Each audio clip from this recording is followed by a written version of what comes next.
It's Erin from the Little Urban Farm, and I am back in South Carolina. So I thought I would give you guys a quick tour of what's growing in the garden and how the plants are doing that we put in for the fall. So let's take a walk. So here in the front are the two beds that I went ahead and planted with some of our winter crops. And I have these hoops that I'm kind of doing, that I'm going to build like a little hoop house kind of thing so that the bugs stay off of the cabbages and the other brassicas that are over there. I just got a product that is similar to these poles that I got years ago. I got these from gardeners.com a long time ago, and you could see I've got two of them kind of entwined together.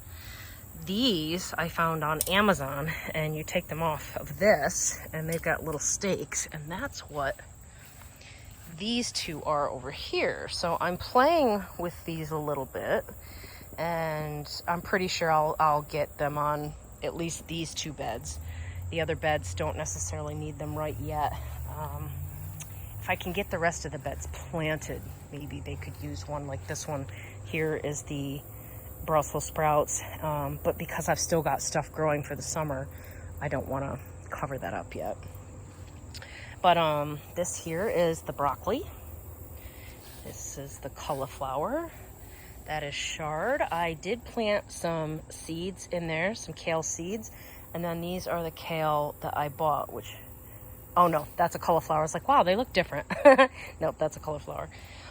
So everything's doing really good. I got some drip hoses for when I was gone, and I'm really thrilled with that as well. I got a timer and this drip irrigation hose from Lowe's. It's, I think, 50 feet, so it was pretty big for this bed, but I just wrapped it around the base of each one of these plants so that when it comes on, they get some water, and that's really helped me. I'm gonna get a few more for the other beds, I think.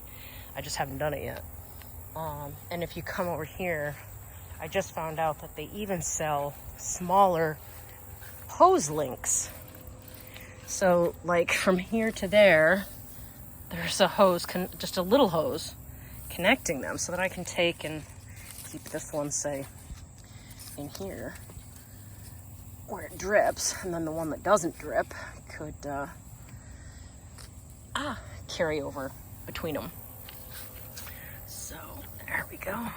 Keep that. Hopefully that'll still go. There we go. So the Brussels sprouts, let's take a look at these in here, because I do have some of the drip hose going in on them as well. Looking good. Looking really good, actually.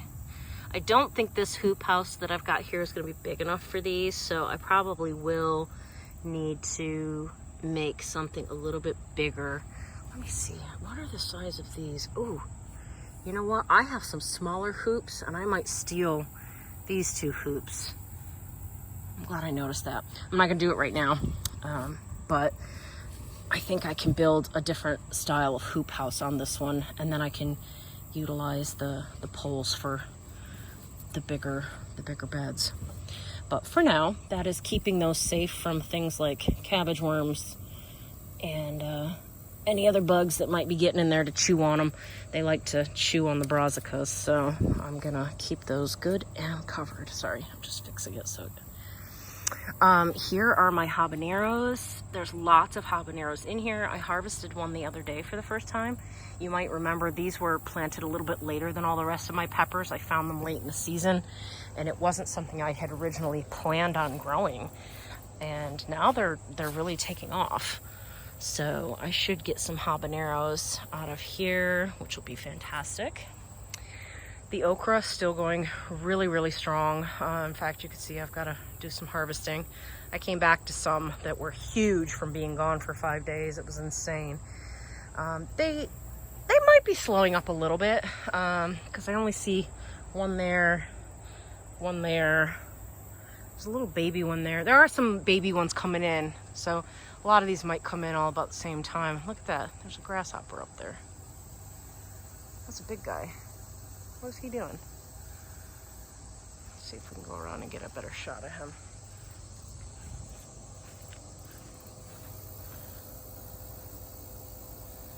See him up there? goodness, he's a big one. What are you doing, sir? I mean, that is quite a high perch for you. Okay. Well, keep an eye on the garden for me, please. Oh, here's one that's getting a little out of hand. So, yeah, I'll have to go get my shears and get that out of there. But I finally cleared off my trellis. Yes, it's still leaning until I can get into this bed to build another side to try to straighten it out. I think that's unfortunately gonna stay that way for the time being. But I did put in some pea seeds, and look, they're starting to come up. I was a little worried because the seeds were a little bit older, but they seem to be doing okay. So I'm not sure if these look like they're tomato seedlings or something, who the heck knows. But a lot of those running along that hose, I tried to keep them around the hose. They're just starting, so I'll be keeping an eye on those, and hopefully they'll do okay. Here's one here, making sure there's nothing underneath the hose. See, there's even one little guy there. So these are just starting, and I probably will do a few rounds. You know, once these start sprouting, I'll do some more so that maybe I have some succession planting in here. This tomato plant over here is one that I transplanted a sucker. Oh, there's another okra. I transplanted a sucker from the black cherry that I had, and it has done really well. You can see there's some fruit on there that's turning, which is excellent. Give our flowers a little shake so they can pollinate. I don't know if you guys know this, but tomatoes are actually self-pollinators. You do not need your bees for the tomatoes. You do for a lot of your other plants, but not for tomatoes. You do this, and they can self-pollinate. The tomatoes are doing good. The cherries are tapering off just a hair, which is fine by me. I mean, you can see we're in no short supply of cherries. But they are slowing down a little bit. And I've got not as many of the bigger tomatoes coming in here. In fact, I had to pull one of my plants on the other side, but that's okay. I need to create some more room somewhere. So if I can pull up any of these as they stop producing, I can then try to get an area like right here, because I still have things I want to plant. The nasturtiums there, I moved that just so the nasturtiums could get out, get a little sun. And let's see, the peppers are still doing great. Every time I come out here, there's a ton of red ones. I just harvested a bunch, so there's not too many, but you can see the candy cane peppers still producing. The eggplants are slowing down. They're not, well, I got a few in there though. That one down there looks like it's going to seed because it's dull. So I probably need to clip that one. This one here looks good. See how shiny it is? So that's a good one. This basil here, this purple basil, has really started to go to seed. I'm thinking about leaving it at this point and collecting some of these seeds.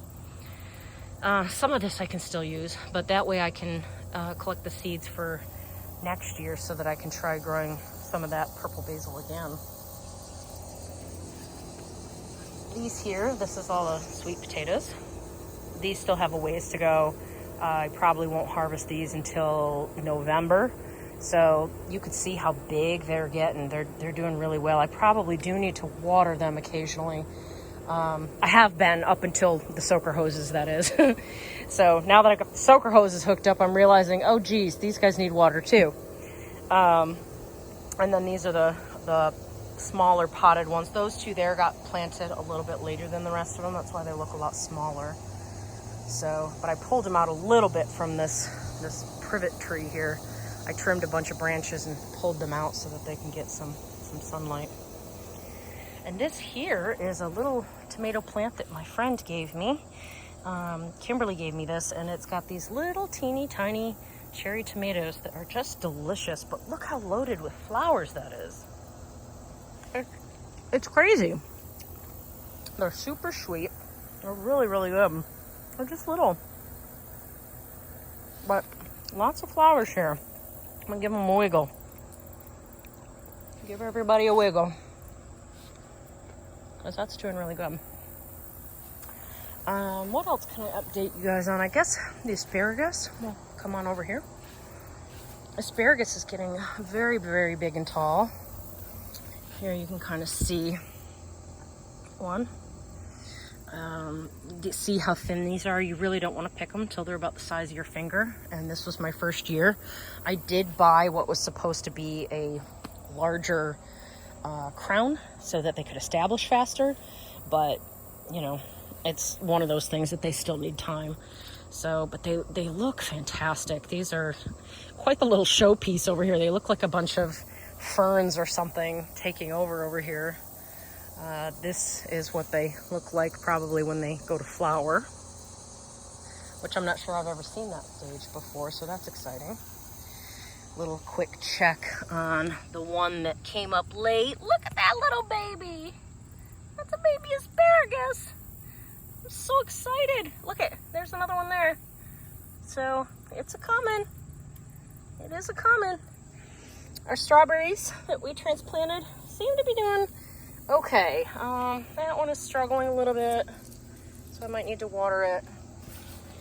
This one's doing okay. You know, I probably can clip some of this dead off. I think they'll do better over here with just a hair of shade. And this one here is definitely doing pretty poorly. It doesn't mean it's dead yet, but definitely needs some water. So these get to get watered before I go anywhere tonight. But yeah, that's where I'm at so far. I still don't know where I'm gonna plant beets and radishes. And what else have I got? I've got bok choy, which is one of my favorites of all the weird things to be in love with. I love bok choy. So I'm still debating that sixth bed. I just haven't done it yet. And I don't know, I'm hesitant because I sort of want to wait till the spring. But I don't know, we'll see. I'm not sure if it can wait that long. So if I do some more work on these hoop houses, I will do another video on that. But so far, I think these are going to work really, really well. And I saw where they did supports going across the middle on a site where they attached something to the top. I don't know if I need that or not. Yeah, see, these are still a little wiggly. I was hoping maybe those could be used, but I don't know that they're big enough. I don't think they're quite the size you need them to be for this. Close though. So I don't know. We'll see. We'll see what I end up doing with this, but I'll be sure to show you guys at that point. Oh, and then these planter boxes. I forgot about these. These were beans that never really did much. So I went ahead and ripped some up there. Well, and then one found its way, apparently. So I'm gonna probably rip all those out and do some leafy greens in these boxes. I'll leave the basil for now because that basil's looking great. But I think those are probably a good spot for lettuces and stuff. And I think in here with the cabbages, I am thinking I can possibly intersperse some radishes, cabbages, and either spinach or lettuce in here. So I'm a little new to the idea of the intercropping, but the cabbages take a long time, where the beets and the radishes are a lot shorter. So I think that it could work. So I will be trying that, and I'll let you guys know what I end up doing. So, and oh, one more thing. Let's go check my hibiscus roselle. These are the pear tomatoes. They're still going.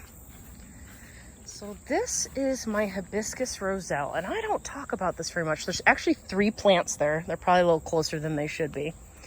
I didn't order 3 originally. I ordered 2, and then they came damaged, and I wasn't sure if they'd survive. So the woman mailed me 2 new ones, and I planted one of the damaged ones, and it came just fine. It came about just fine and grew. So it's here, and I don't see any buds yet. It's probably getting close. So this is a plant that it blooms and creates its fruit in October. So you might see me do some updates on this periodically. I'm really excited for it. It's also called Jamaican sorrel, but it puts out these beautiful, beautiful red pods that you can make this beautiful red tea with. So I thought I would at least mention that. And I just don't talk about them all that often because they're not doing anything yet. A friend of mine on TikTok showed hers, and they're starting to bloom. So I have to imagine that mine have got to be coming along anytime now. They might just be waiting for some slightly cooler weather. But those have done well. I don't know if they'll last into next year. I'm not sure if they're perennial. So we will see. So that's it from the little urban farm for now. Maybe tomorrow I'll come out and work on these hoop houses with you. It's just going to depend on where my day takes me. I've been running around since I got back, but still working some on the gardens. We're getting there. We're getting some things in the ground for the fall. So it's been a really fun adventure, and I'm looking forward to what it produces. So we'll see what happens. Anyway, I will talk to you soon. Give my channel a like and a subscribe if you're bored and want something shorter. I am on TikTok now as well, and I have pages on Instagram and Facebook. So check me out there. Bye.